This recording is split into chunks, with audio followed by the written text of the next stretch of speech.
Good afternoon. My name is Oluwatosin Ashalu. Today I'll be presenting on understanding perspectives in psychology, a comparative analysis of and behaviorism and cognitive psychology. What is psychology itself? Psychology is believed to be the study of mind, and it encompasses using different varieties in providing different insight into human thought and how it is being processed, emotions and actions. uh this this aspect of psychology, which I'll be discussing today, I'll be focusing on two major perspectives, which is behaviorism and cognitive psychology, which both of them as find their own significant way of influencing psychology in theory and practice.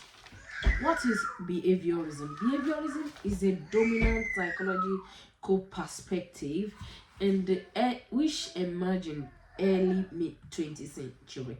It focused on observing behavior and the process by which they are being learned This approach, which emerged as a reaction against introspective method of the time, emphasizes on the role of environmental stimuli in shaping behavior. Behaviorism key concept is classical conditioning and operant conditioning, which have been exclusively studied and applied in various fields of education therapy. Um, Classical conditioning is introduced by Ivory Pavon, which include learning through association. According to Pavlov, he believes that the association you have, the environment at which you grow up, determines the way it determines your reasoning, the way you think and everything you do. While open conditioning, it believes in punishment and reinforcement in changing behavior. To According to B.F. Skinner, which developed this course, says that Skinner research demonstrates that behavior follows by positive reinforcement, which are likely to be repeated, while those followed by punishment are less likely to occur. What I'll say, it believes in punishment and reinforcement. That is, if for instance, if you have two children and one did exceedingly well and the other one performed less well, the one that has performed exceedingly, that you take that person out for, you took the person out for nice dinner and do some nice shopping. The one that has performed very less, we try as much as possible next time to perform very good, so that he or she can also have an opportunity of nice dinner. And the one that has been able to have a nice dinner with a parent, we keep performing better, so that it will, the dinner will continue. So that is the belief of Skinner. Why cognitive psychology, it focuses on the internal and mental processes that influence behavior, such as thinking, memory and problem solving. This perspective emerged in the mid 20th century as a response to the limitation of behavior, particularly in neglect of mental processes. Cognitive psychology posits that understanding how people through information is crucial to understand how they behave. That is, when you understand people through their information, it is highly crucial that this will help you to understand how they behave. That is, the kind of perception that person already had, the way he reasoned, the way he think, will enable you to know the kind of behavior such person can behave. Central to psychology, for central to cognitive psychology, is the concept of information processing, which liken the human mind to a computer that processes information, store it and retrieve it when necessary. This analogy has been privatized in developing theories about how information is encoded, stored, and retrieved. Another critical concept in cognitive schema is cognitive schema, introduced by Jane Piaget, which are mental structure that help individuals to organize and interpret information. Schema are used to assimilate new experiences and adjust through accommodations when new information cannot be fitting into that existing schema. These cognitive framework are essential for understanding how behavior is structured, excuse me, and the use of it in everyday life, influencing everything from perspective of decision making. This behaviorism and cognitive psychology, they are both similar in their way, and at the same time they have their differences. First of all, what are the similarities of behaviorism psychology and cognitive psychology?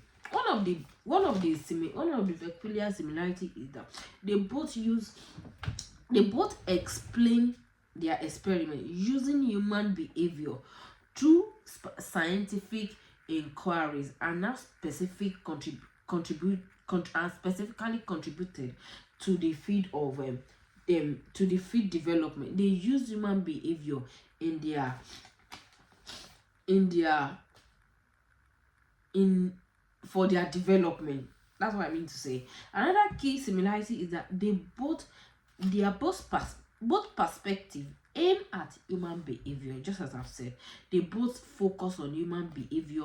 One focus on observing human behavior and the way it is learned, within the environment, and while cognitive examine internal mental processes such as thinking, memory, and providing solution to how, with that you can determine what the person is liable to think, or the kind of behavior the person is likely to behave. Another similarity is that they both study behavior. They both use experimental method to study behavior, and behaviorism use controlled experiment to observe and measure behavior changes in response to different stimuli and reinforcement. While also similarly, cognitive psychology use experimental method to investigate mental processes, often utilizing tasks that measure memory and perspective. They both use they do use experimental method in studying behavior. In addition, behaviorism and cognitive psychology have practically application in therapy and education. Behaviorism principles have been applied in behavior modification techniques such as token economy and systematic disincentive, which are used in treating various psychology disorders. While cognitive behavior also have contributed to therapeutic practice, particularly through cognitive behaviorism therapy, which has been used in addressing maladaptive thought patterns and behavior in education.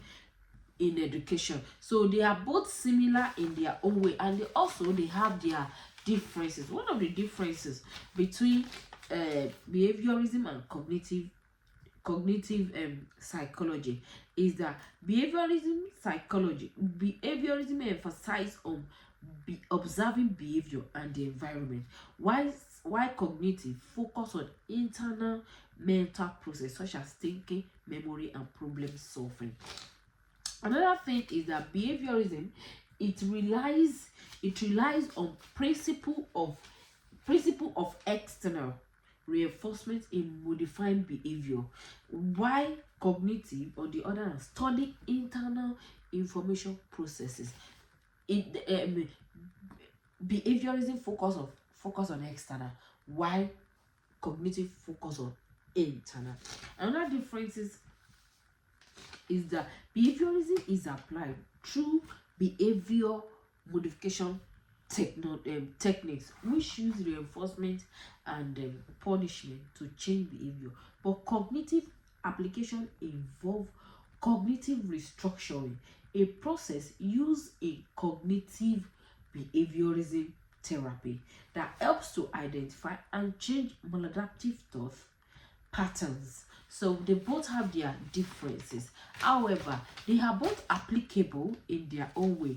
One of the application of behaviorism is that it continues to be prominent in application. Behaviorism is in the treatment of addiction through behavior modification technology techniques. By using reinforcement, both positive and negative.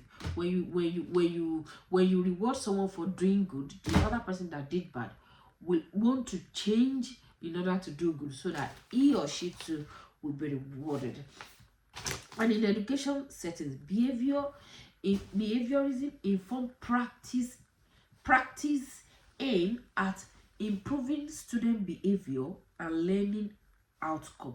Positive reinforcement techniques such as praising, reward, or to use reinforcement desire behavior in study, encouraging academic engagement and achievement. That is by praising and rewarding one for doing good day. It also helps in education. Why it also in application of in cognitive psychology application to contemporary issues. We as we said earlier, cognitive behavior therapy, a strategy for enhancing learning and memory in education setting. CBT is a prominent application of cognitive psychology in treating depression and anxiety, developed by Aaron Beck. CBT focus on identifying and modifying maladaptive thought pattern that contribute to emotional distress. Intervention typically involve cognitive restructuring when individuals learn to challenge negative thought and replace them with more balanced and realistic perspective. That is with the aim of CBT. We've been able, the psychologists have been able to use to treat maladaptive thought, that is which can cause the thought which can cause which can affect one to be depressed or whatever. It has helped with CBT. Negative thought has been replaced to more balanced and realistic thoughts. Also in the education context, cognitive psychology informs strategies aimed at improving memory and learning outcome. Researchers have identified various cognitive technologies that enhance memory retention and retrieval. For example, elaborating encoding and encouraging students to connect new information with existing knowledge, facilitating deeper understanding and retention.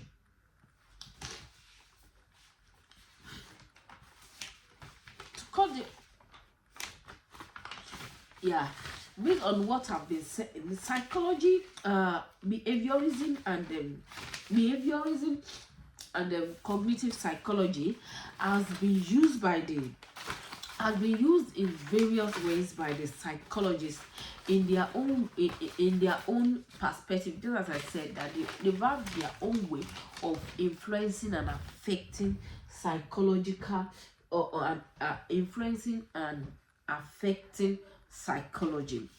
Without any gainsaying, we can say that this presentation we have explored two major perspectives in psychology, which is behaviorism and cognitive psychology. As I've said earlier, behaviorism focus on observing behavior and external stimuli, which employing method of reinforcement to modify behavior.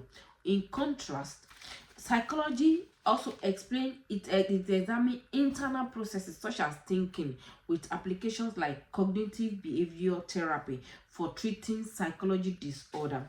This perspective is crucial for as they are often distinct into human behavior and cognitive. Thank you very much for listening. I am Oluwatosin Ashaolu.